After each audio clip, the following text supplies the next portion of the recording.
ರಾಜ್ಯ ಕಾಂಗ್ರೆಸ್ನಲ್ಲಿ ಬೀಸಿರುವ ಸುಂಟರಗಾಳಿ ಅಂತಿಂತಹದ್ದಲ್ಲ. ಪಟ್ಟ ಕದರದ ಸುತ್ತ ಶಾಸಕರ ಡಿನ್ನರ್ ಪಾರ್ಟಿ, ಇನ್ನು ಡಿಕೆ ಬಣದ ಶಾಸಕರ ಡಿನ್ನರ್ ಪಾರ್ಟಿ ವಿಚಾರಕ್ಕೆ ಸಂಬಂಧಪಟ್ಟ ಹಾಗೆ ರಾಜ್ಯ ಕಾಂಗ್ರೆಸ್ನಲ್ಲಿ ರಾಜಕೀಯ ಸುಂಟರಗಾಳಿ, ಪೊಲಿಟಿಕಲ್ ಸೈಕ್ಲೋನ್. ಪಟ್ಟ ಕದನದ ಸುತ್ತ ಎಂಎಲ್ಎಗಳ ಡಿನ್ನರ್ ಪಾರ್ಟಿ, ಡಿಕೆ ಬಣದ ಎಂಎಲ್ಎಗಳು ಡಿನ್ನರ್ ಪಾರ್ಟಿ ವಿಚಾರಕ್ಕೆ ಸಂಬಂಧಪಟ್ಟ ಹಾಗೆ ಬೆಂಗಳೂರಿನಲ್ಲಿ ಮಾಜಿ ಸಂಸದ ಡಿಕೆ ಸುರೇಶ್ ರಿಯಾಕ್ಟ್ ಮಾಡಿದ್ದಾರೆ. ಶಾಸಕರು ಏನು ಹೇಳಿದ್ದಾರೋ ಗೊತ್ತಿಲ್ಲ, ನನಗೆ ಅದರ ಬಗ್ಗೆ ಯಾವುದೇ ಇನ್ಫಾರ್ಮೇಶನ್ ಇಲ್ಲ, ನಾನು ಊರಲ್ಲಿರಲಿಲ್ಲ, ಅದರ ಬಗ್ಗೆ ಮಾಹಿತಿ ಇಲ್ಲ, ಶಾಸಕರ ತೀರ್ಮಾನ ಏನೆಂಬುದು ನನಗೆ ಗೊತ್ತಿಲ್ಲ ಅಂತ ಹೇಳ್ತಾರೆ. ಯಾರು? ಉಪಮುಖ್ಯಮಂತ್ರಿಯವರ ತಮ್ಮ. ಶಾಸಕರ ತೀರ್ಮಾನ ವೈಯಕ್ತಿಕ, ಪಕ್ಷ ಅದನ್ನು ಗಮನಿಸುತ್ತದೆ. ಚುನಾವಣೆಗೆ ನಿಲ್ಲುತ್ತೇನೆ ಎಂಬುವವರಿಗೆ ಕಷ್ಟ ಆಗಬಹುದು, ನಾನೇನು ಎಲೆಕ್ಷನ್ಗೆ ನಿಲ್ಲೋದಿಲ್ಲ, ನನಗೆ ಏನು ಕಷ್ಟ ಆಗೋದಿಲ್ಲ. ಯಾರು ಎಲೆಕ್ಷನ್ಗೆ ನಿಲ್ತಾರೋ ಅವರಿಗೆ ಕಷ್ಟ ಆಗಬಹುದು ಹೊರತು ನನ್ನಂತಹವರಿಗಲ್ಲ. ನನ್ನ ನಿಲುವು ಏನು ಎಂಬುದನ್ನು ನಾನು ಈಗಾಗಲೇ ಹೇಳಿದ್ದೇನೆ. ರಾಜ್ಯ ಕಾಂಗ್ರೆಸ್ನಲ್ಲಿ ಪೊಲಿಟಿಕಲ್ ಸೈಕ್ಲೋನ್ ಎದ್ದಿದೆ. ನನಗೆ ಮಾಹಿತಿ ಇಲ್ಲ. ನೀವು ಯಾರು ಶಾಸಕರಿದ್ದಾರೆ ಅವ್ರನ್ನೇ ಕೇಳಬೇಕು. ನನಗೆ ಅದ್ರ ಬಗ್ಗೆ ಯಾವುದೇ ಮಾಹಿತಿ ಇಲ್ಲ.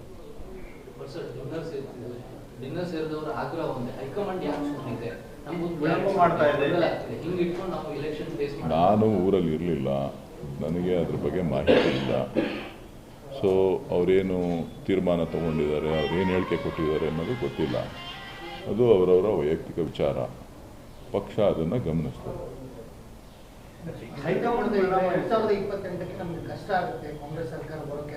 ಹೇಳಿದ್ನಲ್ಲಪ್ಪ, ನನಗೇನು ಗೊತ್ತಿಲ್ಲ. ಚುನಾವಣೆಗೆ ನಿಲ್ಲೋರಿಗೆ ಕಷ್ಟ ಆಗ್ಬೋದು, ನನಗೇನು ಕಷ್ಟ ಆಗಲ್ಲ. ಚುನಾವಣೆಗೆ ನಿಲ್ತೀವಿ ಅನ್ನೋರು ಕಷ್ಟ ಆಗ್ಬೋದು, ನಾನೇನು ಚುನಾವಣೆಗೆ ನಿಲ್ಲಲ್ವಲ್ಲ, ನಾನು ಹೆಂಗೆ ಹೇಳಿ?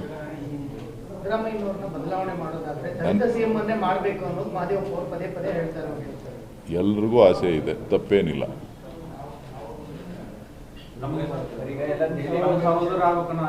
ನಾನು ಮುಂಚೆನೇ ಹೇಳಿದ್ದೀನಲ್ಲಪ್ಪ, ನಂದೇನಂತ ಹೇಳಿದ್ದೀನಲ್ಲ, ಅದೇನು ದಿನ ಹೇಳ್ಬೇಕಾ ನಾನು?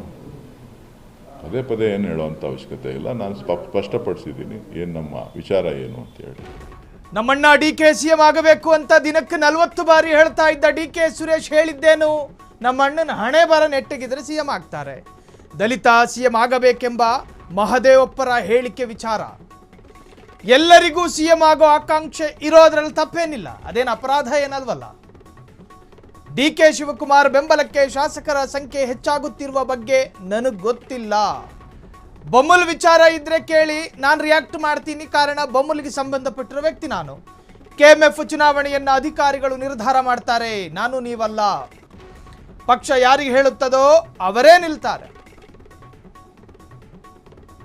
ನಾನು ರಾಜಕೀಯ ಪಂಡಿತನೂ ಅಲ್ಲ, ಅದರ ವಿದ್ವಾನೂ ನಾನಲ್ಲ, ಯಾವುದೇ ಸ್ಥಾನಮಾನದ ಆಕಾಂಕ್ಷಿಯೂ ಅಲ್ಲ. ಶಿವಕುಮಾರ್ ಏನು ಹೇಳಿದ್ದಾರೆಂದು ಅವರನ್ನೇ ಕೇಳಿ ನೋಡಿ. ಎಂಎಲ್ಎಗಳ ವಿಚಾರಧಾರೆ ಏನಿದೆ ಶಾಸಕರಿಗೆ ಸಂಬಂಧಿಸಿದ್ದು. ಪಕ್ಷ ಹೈಕಮಾಂಡು, ರಾಜ್ಯ ನಾಯಕರು ಅದನ್ನು ಗಮನಿಸ್ತಾರೆ. ನಮ್ಮ ಅಣ್ಣನ ಹಣೆ ಬರ ನೆಟ್ಟಿಗಿದ್ರೆ ನಮ್ಮಣ್ಣ ಸಿಎಂ ಆಗ್ತಾರೆ ಅಂತಾರೆ ನೋಡಿ ಡಿಕೆ ಸುರೇಶ್. ನಾನು ಹೇಳಿದ್ದೀನಲ್ರಿ, ನಮ್ಮಣ್ಣನ ಹಣೆ ಬರ ಇದ್ರೆ ಆಗ್ತಾರೆ. ನಮ್ಮಣ್ಣನ ಹಣೆ ಬರ ಇಲ್ಲ ಅಂತ ಅಂದ್ರೆ ಯಾರೇನು ಮಾಡ್ಲಿಕ್ಕೆ ಆಗುದಿಲ್ಲ.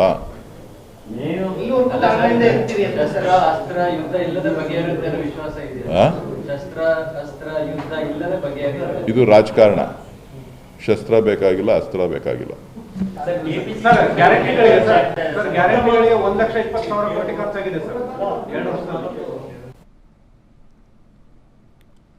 ದಿನಕ್ಕೆ ಸಾಕಷ್ಟು ಬಾರಿ ಹೇಳ್ತಾ ಇದ್ರು ಡಿಕೆ ಸುರೇಶ್ ಅವರು.